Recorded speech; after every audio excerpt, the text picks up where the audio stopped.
In 1959, Ruth Handler released the first ever Barbie doll. This new, fashionable doll was out of the ordinary for the time, because the only dolls young girls were able to play with were baby dolls. Handler wanted her daughter to aspire to be more than just a housewife. She wanted her to be an astronaut, a lawyer, or president. In 2023, the Greta Gerwig-directed Barbie released to positive reception internationally. The film explores traditional gender roles through the guise of a fun, light-hearted picture.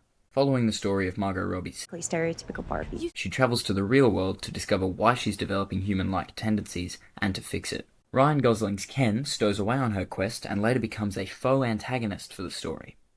Barbie, along with all Barbies, live in relative bliss in Barbie Land. This is all until Barbie begins experiencing Bad breath this morning, a cold shower, burnt waffle, and falling off my roof. Due to her Maybe some thoughts of death? Thoughts of death? Kate McKinnon's Weird Barbie sends her to the real world to mend the rip between it and Barbie Land. Barbie and Ken, after travelling to the real world and being arrested a couple times, eventually make their way to the school that Barbie's kid attends.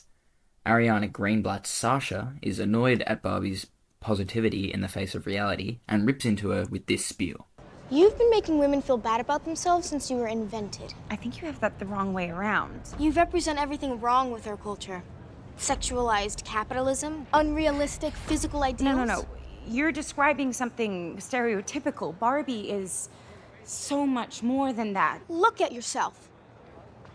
Well, I am technically stereotypical Barbie. You set the feminist movement back 50 years. You destroy girls' innate sense of worth, and you are killing the planet with your glorification of rampant consumerism. No, I'm supposed to help you and make you happy and powerful. Oh, I am powerful.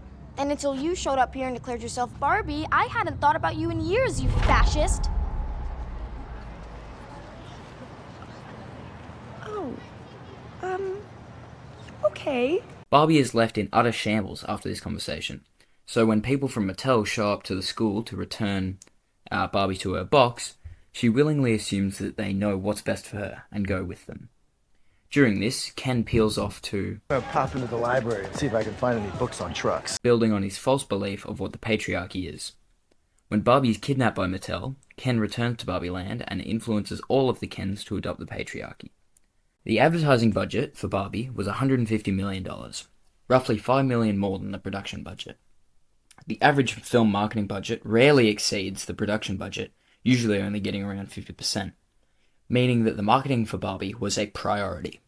Barbie was marketed very early in the production pipeline, with the Barbie boxes present in theaters and news headlines about a so-called international pink paint shortage.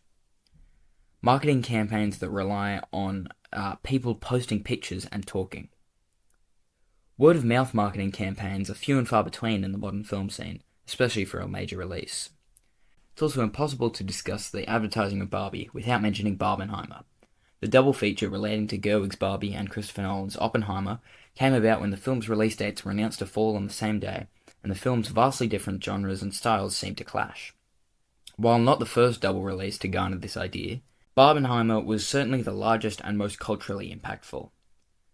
This style of advertising plays into the largest contingent of Barbie's intended audience, socially aware 20 to 30-year-old women. As kids, these people would have had Barbie dolls as one of the only options for girl toys to play with, much like the young girls from the 1950s and at the start of the film. This connection to childhood creates an instant connection to the film. Greta Gerwig's body of work was built to produce this film.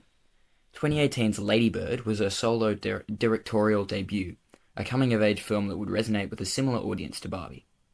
The film displayed Gerwig's ability to tell a meaningful story and gave her a solid footing in both the professional industry and the public eye. Authentic artificiality was a sort of production motto developed for the film. It meant that despite everything in Barbie Land representing small plastic toys, they had to feel real and tactile, like you could touch them for yourself. Colour also played a big role in the construction of the Barbie Land aesthetic. Prior to the Ken's takeover, the colour black doesn't exist in Barbie Land. Afterwards, however, harsh, glossy black props and costumes appear in both the foreground and background.